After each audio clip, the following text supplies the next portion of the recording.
ב-6 לנובמבר 1942, גם יום שישי, אז הוחלט, כפי נראה על ידי גרמנים, על יודנריין בחלם.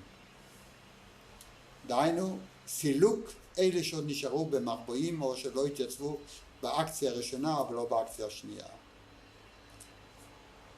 הואיל ומדובר היה, אם אתה עובד אצל הגרמנים, ייתכן שיש לך סיכוי לשרוד, האח הבכור שלי הכניס אותי לאיזה יהודי שהוא היה בעל מספרה, שאני כביכול עזור לו, כיוון שהוא עבד עם הגסטאפו, הוא סיפר אותם והוא גילח אותם, ואז הייתה מטרה שאני במידה ומשהו הוא יופיע לשם אצלם בתוך הבניין של הגסטאפו והוא ייקח אותי כעזרה, כעוזר. וככה זה היה, ובאמת באותו לילה כשהיו שמועות שמחר תהיה אקציה רצינית, אני נשארתי כבר בתוך המחבוא עם אותו ספר בבניין לא שלנו, איפה שאנחנו גרנו, רק אצלו. ולפנות בוקר שרצינו לצאת, שהוא רצה לצאת לגסטאפו, זה על מנת להיות שם ואני איתו, אי אפשר היה לצאת כיוון שהכל היה סגור מסביב, שום דבר.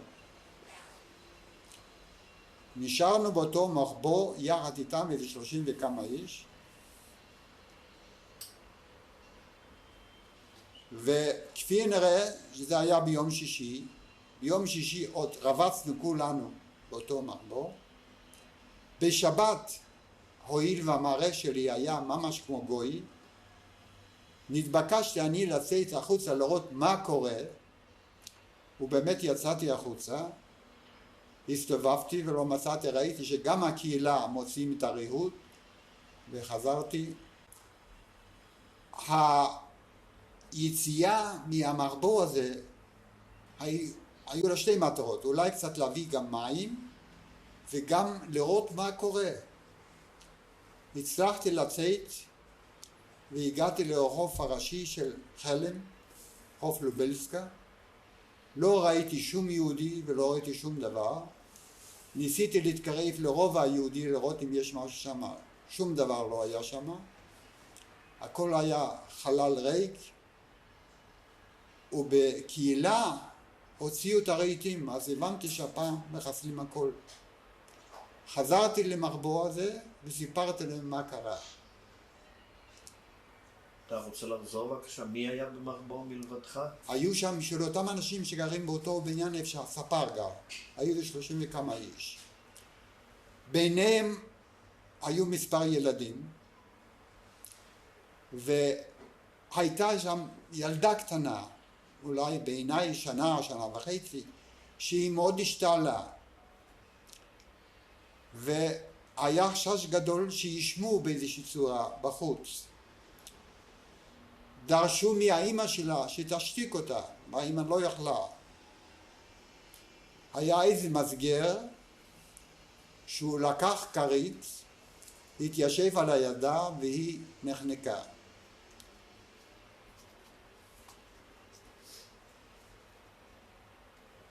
למרות זאת, כפי נראה שהיה איזה רעש, ועברה שם קבוצת גרמנים, וראתה איזה אור, או שהדליקו איזה נר, אינני יודע, הם עלו על המחבוא הזה, והתחילו לצוג לצאת, ואנשים התחילו לצאת, ממש לצאת. הוציאו את כל הקבוצה, והעבירו אותם מצד שני של הרחוב, זה היטב זוכר אני איך שצעדתי יחד איתם. במקום להמשיך לצעוד, אינני יודע באיזה כוחות עשיתי את זה. צעדתי הצידה, והיה שם בית שימוש, כזה מעץ. נכנסתי לתוך הבית שימוש, וירדתי דרך הסלל למטה והחזקתי עם הידיים. ועם הרגליים הייתי בתוך הצוהר. אלה שהם הובילו אותם באותו חצר בקרבה, ממש יערו אחד אחרי שני. שמעתי את הפקודות, ואני רבצתי כל אותו לילה בתוך הבית שימוש. לפנות בוקר, זה היה ביום ראשון, ולא ידעתי מה לעשות. ידעתי שהאחות שלי נמצאת בבאנהוף, מקום עבודה שהגרמנים הרכזו בעלי מקצוע, והאח שלי נמצא באותו מקום עבודה שנקרא שטנדרפרבלטן.